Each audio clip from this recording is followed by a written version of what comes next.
Hello friend, Radhe Radhe, नमस्ते, प्रणाम। मैं गुड़िया चौधरी अपने यूट्यूब चैनल पर सभी दर्शकों का स्वागत करती हूँ। आज मैं सुनाने चली हूँ आप लोग को बहुत ही मज़ेदार कजरी गीत है। यह हमारा कजरी गीत आप लोग को पसंद आए तो लाइक शेयर सब्सक्राइब जरूर कीजिए और कमेंट बॉक्स में ज़रूर लिखिए कि हमारा ये मज़ेदार पति और पत्नी का नोक-झोंक कजरी गीत आप लोग को कैसे लगा। धन्यवाद। अब की सावन में साजनमा बोला घर कहीं आयो बाना।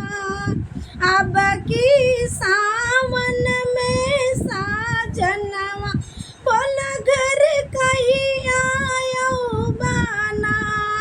ओ बोला घर कहीं आयो बाना। हरियर भइले खेत खरिहनमा बोला घर कहीं आयै बाना। हरियर भइले खेत खरिहनमा बोला घर कहीं आयो बाना। अब की सावन माँ साजनवा बोला घर कहीं आयो बाना। ओ बोला घर कहीं आयो बाना। पूरब पवन मोरा जियरा जा रे, पूरब पवन मोरा जियरा जा रे। बोली बोले कोयलिया ना, पूरब पवन मोरा जियरा जा रे। अरे बोली बोले कोयलिया ना। हरियर होई गए खेत खरिहनमा बोला घर कहीं आयो बाना। हो बोला घर कहीं आयो बाना। अब की सावन माँ साजनवा बोला घर कहीं आयो बाना। नदी तो हंसी हंसा झूला झूल वही अमवा के डरियाना। नदी तो हंसी हंसी झूला झूल अरे वही अमवा डरियाना।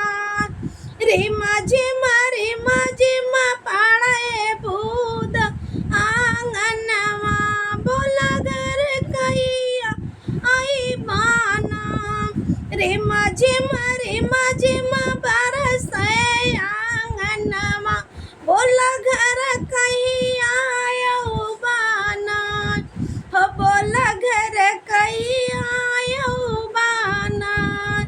अब की सावन माँ साजनवा बोला घर कहीं आयो बाना।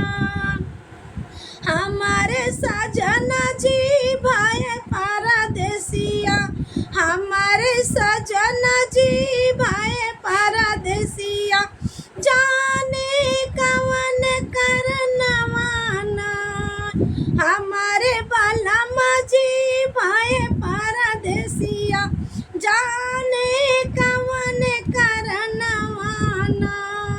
सोची सोच मोरे नयन से दूर, सोची सोची हमें नयन से डोर। नैना बाए ओ निरिया नाय बोला घर कहिया आऊ बाना। सोची सोची हमरे नयन से दूर असुआ बोला घर कहीं आयो बाना। अब की सावन माँ साजनवा बोला घर कहीं आयो बाना। हरियर होई गए खेत खरिहनमा बोला कब आई बाना। हरियर भइले खेत खरिहनमा बोला घर कहीं आयो बाना। हो बोला घर कहीं आयो बाना। रात अंधियरिया डर मोर पियरिया डर मोरे लागे सुनी अखिया ध्यान लगाए रातायनी हरिया डर मोहे लागे अखिया ध्यान लगाई ना बोला घर कहिया यौबाना अब की सामन मासा जनवा बोला घर कहिया औबाना हो बोला घर कहिया बाना हो बोला घर कहिया बाना हो अब की सामन मासा जनमा बोला घर कहिया आई बाना। हमारा कजरी गीत आप लोगों को कैसे लगा कमेंट बॉक्स में जरूर बताना।